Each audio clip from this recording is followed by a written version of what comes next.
अरे के करस कहब राजा जी दिल के परसनिया, के करस कहब राजा जी दिल के परसनिया। जन जकमाए राजा हो, हर जन जकमाए राजा हो, दिल्ली सहरिया जन जकमाए राजा हो, दिल्ली सहरिया।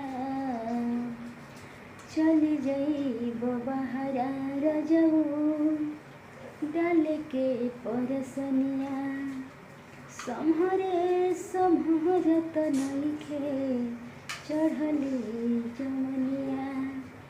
आर चल जइब बहरा रजऊ डाल के परसनिया, सम्हरे सम्हरत नइखे चढ़ली जमनिया।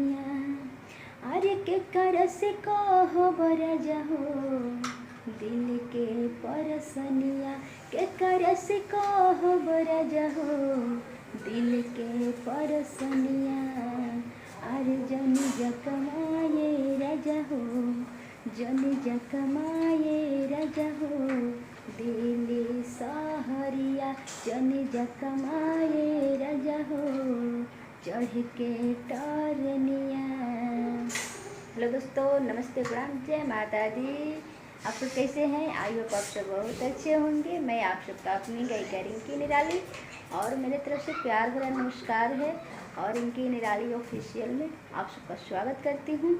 और दोस्तों मैं बता दें, मेरा सॉन्ग रिलीज़ होने वाला है RKE रिंकी निराली यूट्यूब चैनल पे। तो जो मेरे फैन मेरे चैनल को सब्सक्राइब नहीं किया तो प्लीज़ दोस्तों मेरे चैनल को सब्सक्राइब कर लीजिए, RKE रिंकी निराली यूट्यूब चैनल। और मेरा सॉन्ग कैसा लगता है कमेंट बॉक्स में आप सब जरूर बताइएगा। तब तक के लिए बाय बाय।